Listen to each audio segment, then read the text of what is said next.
The house was a relic of my childhood. A sprawling 2-story with creaky floors and peeling paint nestled in a sleepy corner of our small town. The kitchen where I stood now was the heart of it. Granite counters worn smooth by years of use. A fridge plastered with faded photos, and a window that always stuck halfway open, letting in the scent of cut grass and distant bonfires. Tonight the air carried the usual buzz of my dad's weekend gatherings, the hum of the television, the clink of beer bottles, the low rumble of laughter from the living room. These nights were a ritual, a chance for my dad and his friends to escape the grind of their factory jobs, to yell at football games, and swap stories about the old days. For me, they'd always been a backdrop, a comforting constant. But lately they'd become something else.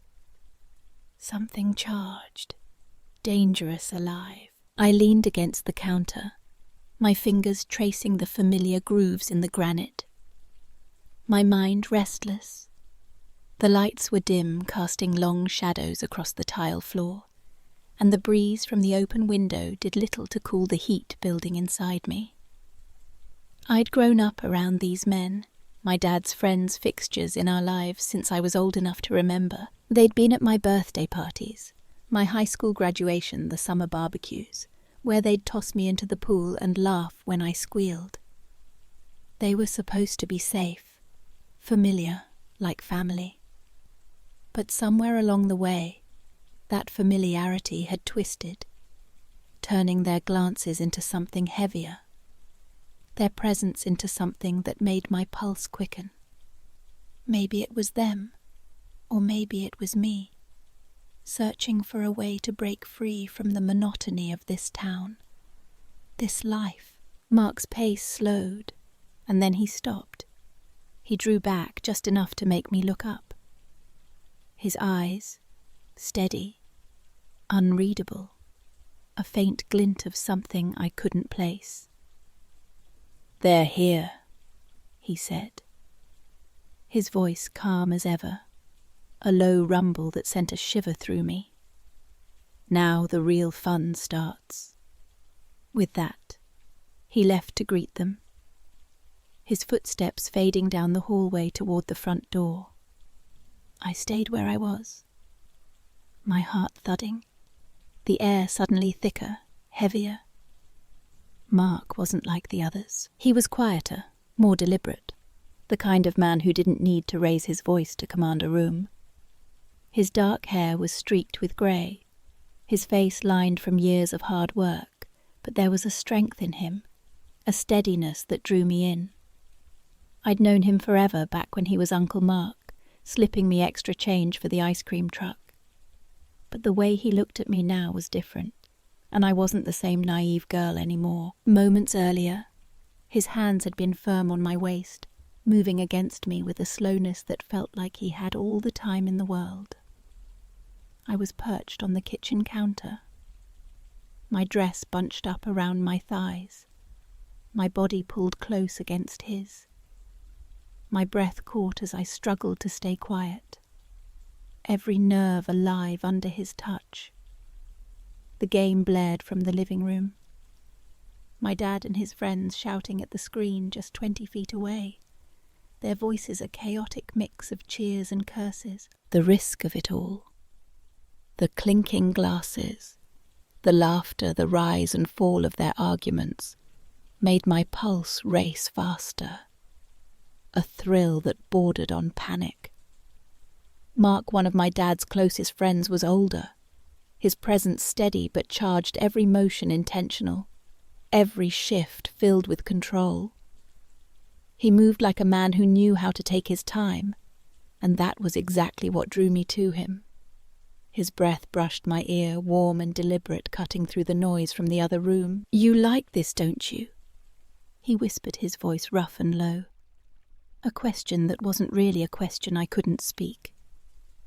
My fingers clung to his shoulders, digging into the worn fabric of his shirt, and I nodded barely, stifling a sound as he leaned closer. his focus tightened, confident and unshaken, as if the chaos around us didn't exist. The counter creaked beneath us, a faint protest against our weight, but his grip kept me steady, his hands anchoring me in place. I didn't want him to stop.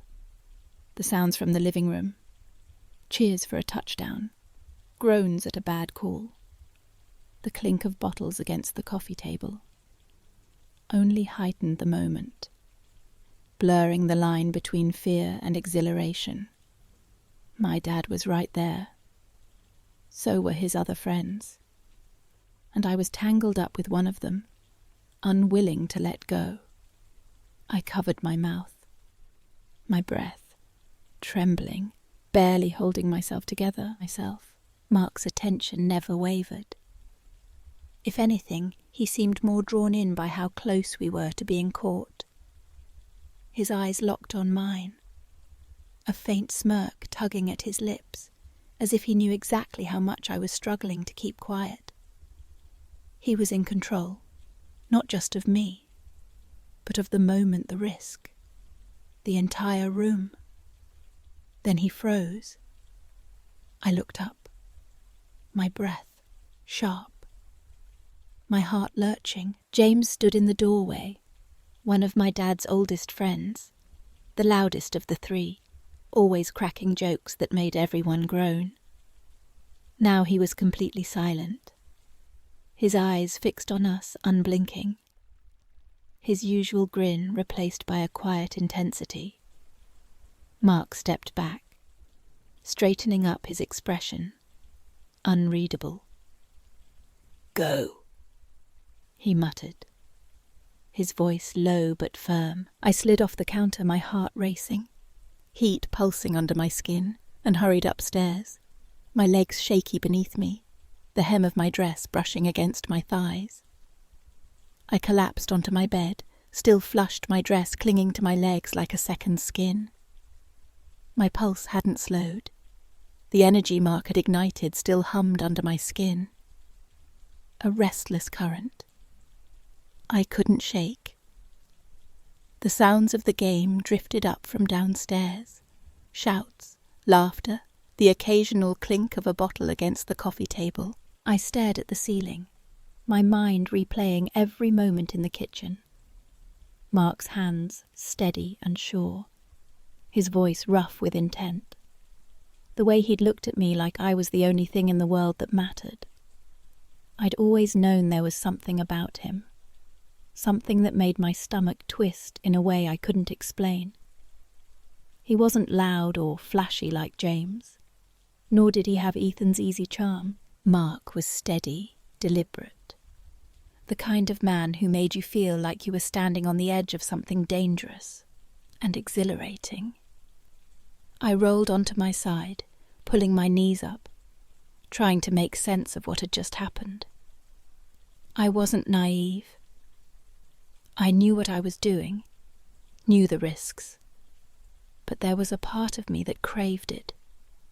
The secrecy, the forbidden, the way it made my blood sing. My dad's friends weren't just any men, they were fixtures in my life. Men who'd been around for birthdays, barbecues, late-night poker games. They were supposed to be safe, familiar. But somewhere along the line, that familiarity had twisted into something else. I thought back to last summer, when I'd caught Mark watching me at a cookout, his gaze lingering as I laughed with my cousins by the pool. Or the time James had teased me about my new haircut, his hand brushing my shoulder, a little too long. Even Ethan with his easy smile had started dropping comments that felt less like jokes and more like invitations. Maybe it was the way they looked at me now, their glances heavier. Or maybe it was me seeing them differently, wanting something I shouldn't. I'd always been drawn to older men, to their confidence, their certainty, the way they carried themselves like they didn't have to prove anything. Growing up in this town where everyone knew everyone, I'd felt trapped, like my life was already mapped out. Graduate, get a job, marry someone local, repeat the cycle. But Mark, James and Ethan were different. They'd lived, seen things built, lives that felt bigger than this place. They weren't chasing approval or trying to impress anyone. They just were. And that was intoxicating. A while later, I heard quiet footsteps and the front door opening and closing. The game must have ended. They were gone. But what Mark had started lingered everywhere, a heat that refused to fade. I closed my eyes, trying to steady my breathing, but my mind kept drifting back to the kitchen, to the weight of his hands, the roughness of his voice. I wondered if James had seen everything, if he'd say something to my dad. The thought sent a jolt of panic through me. But it was quickly overtaken by something else. Curiosity.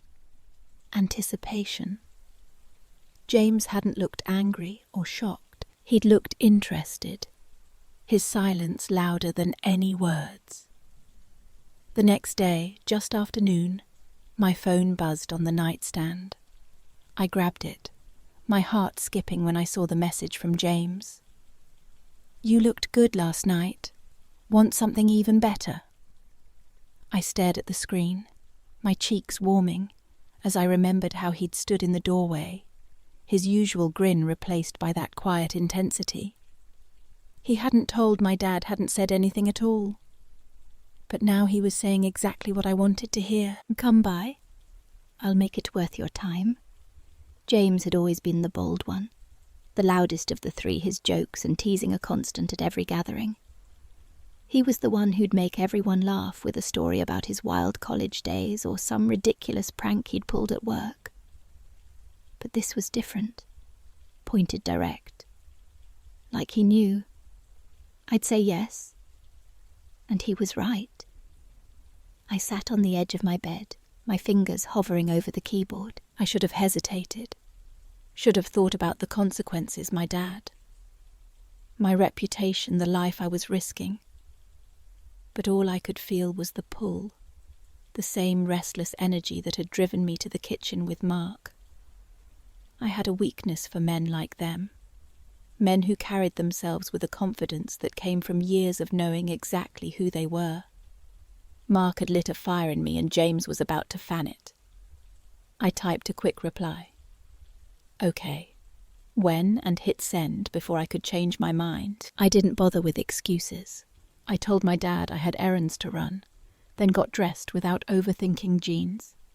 A simple top. Nothing that screamed. I was trying too hard. The drive to James's house was short, the familiar streets of our town blurring past as my mind raced. I barely noticed the old gas station, or the diner where I'd worked one summer, just the low hum in my chest, the pull that hadn't let up since last night, and the way my legs felt unsteady the moment I saw James's name on my screen. His house was at the end of a quiet street, a single-story ranch with a neatly trimmed lawn and a pickup truck parked in the driveway. Its bed littered with tools and empty coffee cups. The front door was already cracked open when I pulled up. He was waiting. I stepped inside and shut the door behind me. The click of the latch louder than it should have been in the stillness of the house.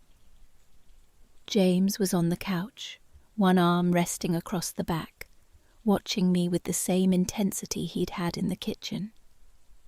He didn't smile or speak, just stood, walked over and wrapped his hands around my waist, like we'd done this 100 times. His lips found mine before I could breathe, and there was no hesitation. Just immediate heat, a spark that caught and spread. I leaned into him, my fingers gripping his shirt as his hands pulled me closer until my back met the door. The wood was cool against my skin, a stark contrast to the warmth of his touch, the roughness of his calloused hands. Clothes came off quickly. His fingers found every clasp, like he'd memorized them, unbuttoning my jeans with a practiced ease that sent a thrill through me. My top slipped to the floor without a sound, and his shirt vanished as I reached for it, the fabric warm from his body. Nothing felt rushed, just inevitable. Like we'd both known this was coming from the moment he'd seen me with Mark. I moved in again, but he stopped me gently with a hand on my shoulder. "Slow," he said, his voice low and steady, a command wrapped in a promise. Then he guided me down. I lowered myself to the rug. His hand light, but assured on my shoulder. I didn't need instruction. I understood what he wanted, and I wanted it just as much. I leaned forward, letting instinct take over. His breath hitched quietly, his fingers threading into my hair in a way that felt steady, not controlling. I set the pace slow and careful at first, watching his reactions, listening to the way his breathing changed, growing sharper, more uneven. He didn't say a word, but I could feel the tension build with every shift of his body, every subtle inhale. I adjusted, adding pressure, changing pace, watching him respond. His jaw tensed, his eyes fixed on mine, his whole body leaning into the moment. There was something intoxicating about it, the way I could feel his restraint fraying, the way he let me take control while still holding the reins. When he pulled me back up, his chest was rising unevenly, his eyes dark with something I couldn't quite name. Desire, maybe, or something deeper. Without a word, he scooped me into his arms. I laughed softly, caught off guard, my breath short as he carried me like I weighed nothing. The hallway blurred around us, the walls a mix of faded paint and family photos. I barely registered a younger James with a fishing rod, a group shot from a company picnic years ago. The tension sharpened with every step, a tight coil in my chest that refused to unwind. The bedroom door was already open, the room dimly lit by a single lamp on the nightstand, casting soft shadows across the unmade bed. He didn't stop. The moment I landed on the mattress, he was with me. Not frantic, just sure his presence filling the space. His hands traced my thighs as he knelt beside the bed, spreading them with calm, deliberate care. Before leaning in, I arched instinctively, my body responding before my mind could catch up. He started with a whisper of touch, barely there, coaxing reactions from the smallest movements. Then he adjusted just enough to keep me off balance, changing pace before I could settle, shifting pressure, exploring every spot with precise attention. I couldn't hold still. My fingers twisted in the sheets, my breath coming in short, uneven gasps. He never gave me what I expected, always one step ahead, always drawing me further in. By the time he moved up, I was shaking my skin alive with sensation, my mind a haze of want. He hovered over me, one hand at my waist, the other braced beside my head. When our bodies met, it wasn't rushed. He moved against me with quiet certainty, every shift deliberate and smooth. I held onto his arms, my nails digging into his skin as he found a rhythm that kept tightening the tension without breaking it. Then he adjusted, the angle, changed the pattern. My back arched, my breath stuck in my throat, everything winding tighter. He wasn't just confident, he was precise, reading my reactions and adapting instantly, not by luck but on purpose. It was overwhelming the way he seemed to know exactly what I needed before I did. It worked. I whispered his name before I realized I had the sound slipping out unbidden. He smiled against my neck, a low hum of satisfaction. Like that was exactly what he'd been waiting for. His pace changed again, slower, heavier, pulling me further in with each pass. I reached for the headboard, trying to hold myself steady. But the tension kept rising, a wave I couldn't outrun. I was lost in it, in him, in the way the world seemed to shrink to this one moment. Then a faint knock, more like a tap, cut through the haze. James stilled, kissed my collarbone once, and stood up without a word. I watched him walk away, my heart thudding, my body still humming with the intensity of what we'd started. They were here. I sat up slowly, my breath uneven, trying to ground myself. As the bedroom door opened, Mark and Ethan stepped inside, their presence filling the room with a quiet authority. They stood near the bed, calm and composed, their eyes locked on me. There was no awkwardness, no pause, just a shared understanding that hung in the air like static. I met their gaze, my pulse still racing, and slid to the edge of the mattress, lowering myself onto my knees. James stepped forward first. I reached for him, without hesitation, my fingers running down his thighs as I leaned in.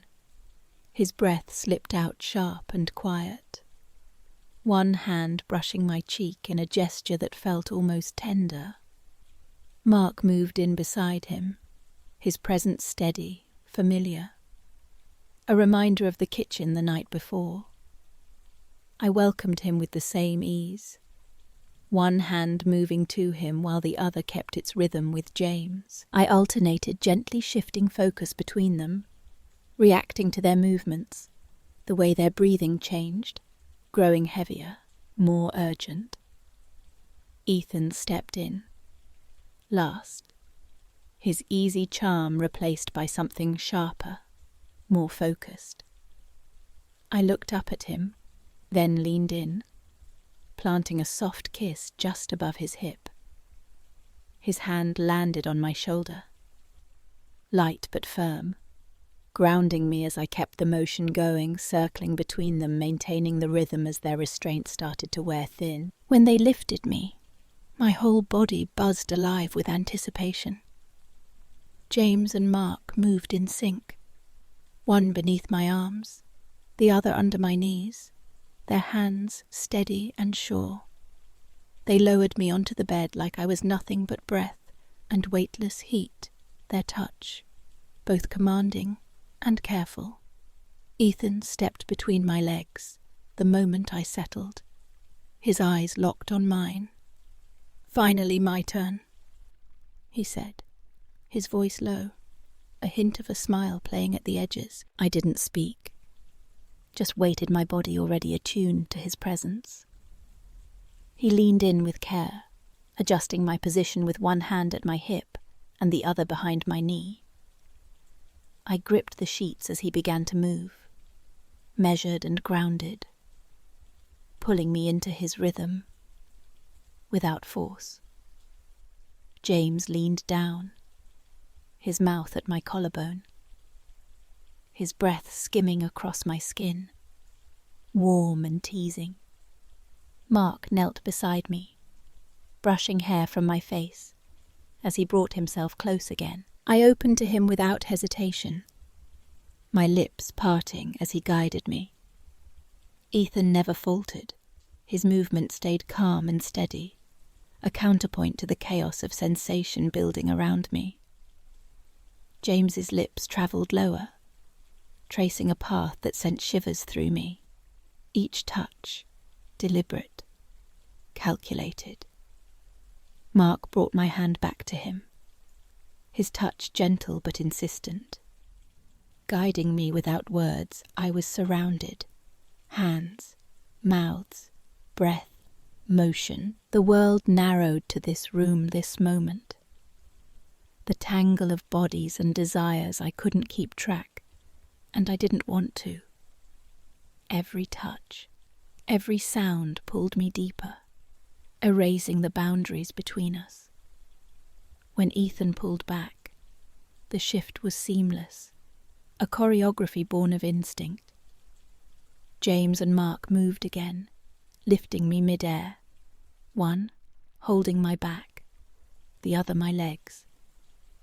They eased me onto James with practiced care, his body warm and ready beneath me. I wrapped around him instinctively, my breath catching as we found a rhythm.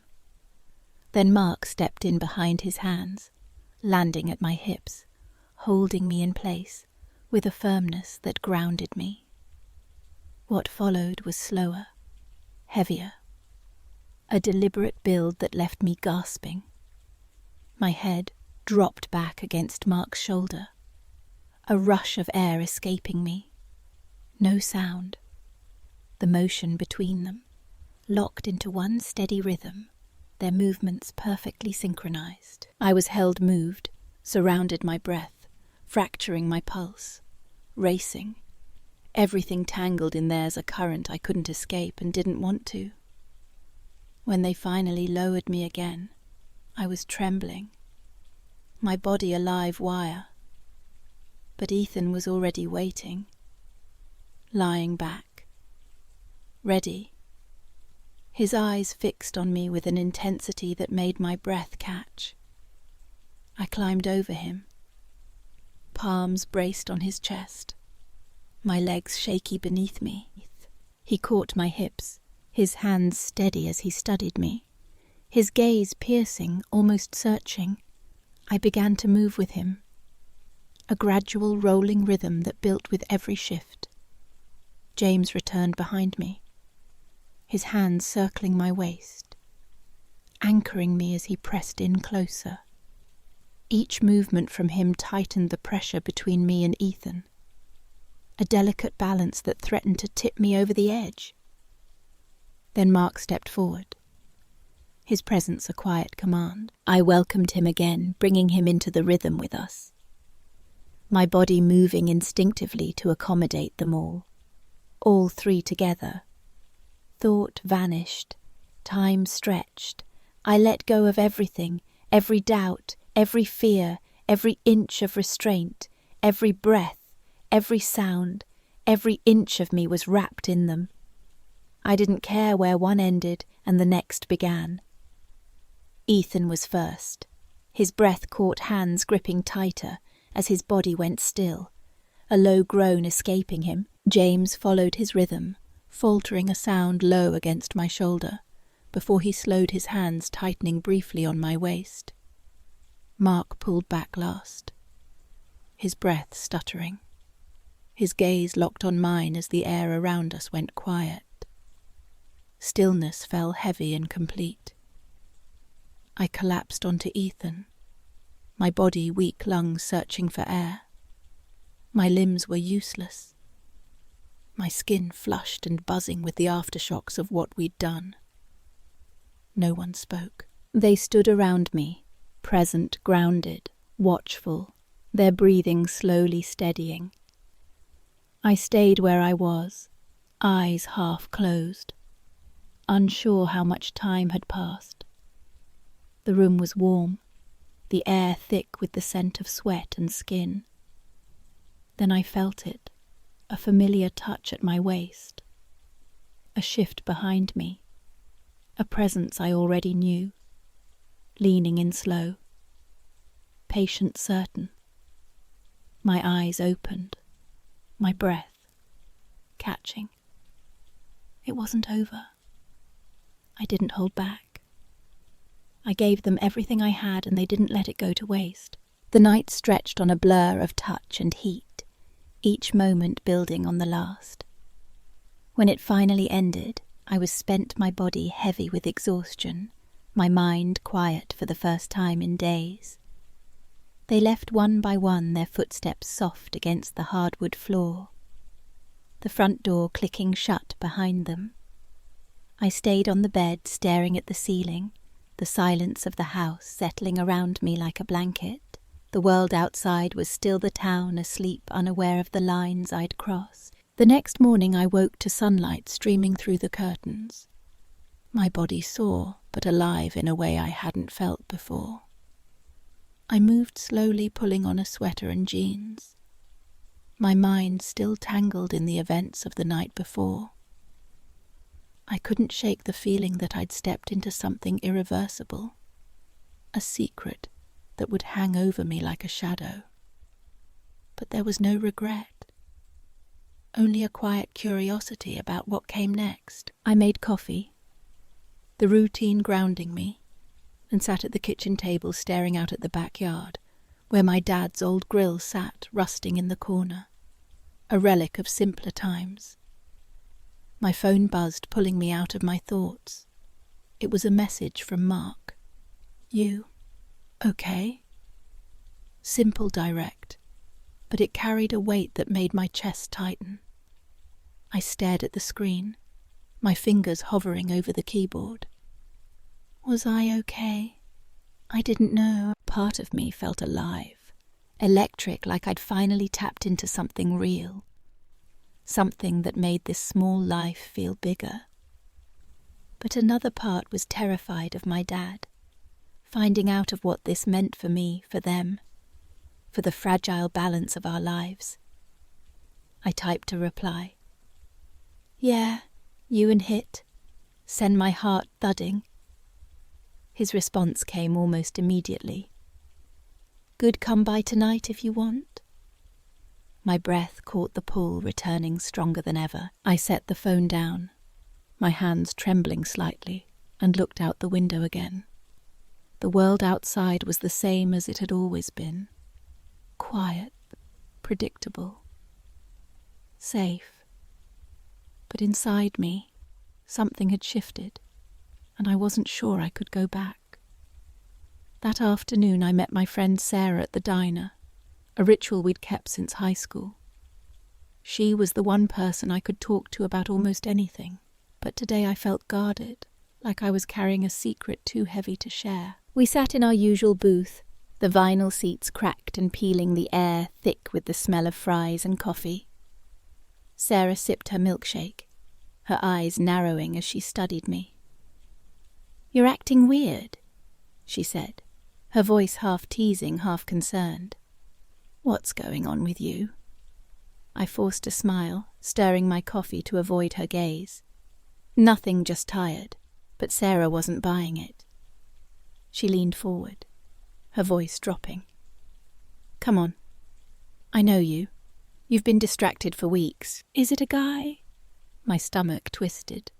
The word guy too small, too simple for what I was tangled up in. I shook my head, but my cheeks warmed, and Sarah's eyes lit up. "It is... Spill, who is he?" I laughed, deflecting, but her questions lingered. A reminder that I wasn't as good at hiding as I thought. I changed the subject, asking about her new job. But the weight of her suspicion stayed with me, a crack in the facade I was trying to maintain. That evening, I found myself at Mark's house, the decision made almost without conscious thought. He opened the door before I could knock his expression soft, but knowing a faint smile tugging at his lips. "Didn't think you'd come," he said, stepping aside to let me in. I didn't respond, just walked past him, the familiar scent of his cologne wrapping around me like a memory. The house was quiet, the only sound the faint hum of a fan in the corner. We didn't talk much. There was no need. What happened next was slower, more deliberate, a continuation of what we'd started, but with a new layer of understanding, a quiet acknowledgement of the risks we were both taking. Days turned into weeks, and the pattern continued, stolen moments, secret meetings. The thrill of it all, tempered by the constant fear of discovery. My dad noticed I was distracted, asking once or twice if everything was okay, but I brushed him off with vague excuses about work or stress. I wasn't ready to face the truth. Not yet, Mark. James and Ethan became a part of my life in a way I'd never expected, each encounter leaving me more entangled, more alive, but also more aware of the fragility of what we were doing. Every touch, every whispered word was a reminder of the line we were crossing. The consequences, waiting just out of sight. One night my dad hosted another gathering, the house filled with the familiar chaos of his friends. I stayed in the kitchen chopping vegetables for a salad, trying to act normal. But my skin prickled with awareness. Mark was there leaning against the counter, a beer in hand, his eyes catching mine when no one was looking. James was louder, telling a story about a fishing trip gone wrong, his laugh filling the room. But I felt his gaze on me, a silent question. Ethan was quieter, sitting on the couch, but he watched me too, his smile easy, but edged with something more. I moved through the evening on autopilot, my heart racing every time one of them brushed past me, their touches innocent to anyone else, but electric to me. At one point I stepped outside to clear my head, the cool night air a relief against my flushed skin. James followed me, his footsteps soft on the porch. "You're jumpy tonight," he said, his voice low, teasing. I turned, meeting his gaze, my breath catching. "Just tired." I lied, but he stepped closer, his hand brushing my arm. "You sure?" he asked, his tone shifting the air between us. "Charged." I nodded, but my body betrayed me, leaning toward him, drawn to the heat of his presence. He smiled a knowing look and stepped back, just as the door opened and my dad called us inside. The moment broke, but the tension lingered, a reminder of how close we were to being caught. Later that night, as I lay in bed, the house quiet around me, I heard my dad's voice from downstairs, sharper than usual. "You seen her lately? She's been different." My heart stopped, my breath catching as I strained to hear the response. It was James's voice, calm and measured. "She's fine, just figuring things out. You know how kids are." I exhaled, relief flooding me. But the fear lingered, a cold weight in my chest. How long could this go on before it unraveled? How long before someone, my dad, Sarah, a neighbour, noticed something they shouldn't? I didn't have an answer. But as I stared at the ceiling, my mind racing, I knew one thing for sure. I wasn't ready to stop. The pull was too strong, the fire too bright. But there was a choice looming, one I couldn't ignore forever. I could keep going, diving deeper into this dangerous dance, letting it consume me. Or I could walk away, try to reclaim the life I'd had before. Safe but small, predictable, but empty. The thought of stopping made my chest ache, a loss I wasn't ready to face. But the thought of continuing, of risking everything, was just as terrifying. The next day I sat on the porch, a coffee mug cradled in my hands, the morning quiet except for the distant hum of a lawnmower. My phone buzzed a message from Ethan this time. "Missed you last night. Come over soon." I stared at the words, my heart thudding the pull as strong as ever. But for the first time I didn't reply right away. I set the phone down, my gaze drifting to the street, to the life I'd always known. I was standing at a crossroads, the path ahead, uncertain, the stakes higher than ever. Whatever I chose, there was no going back.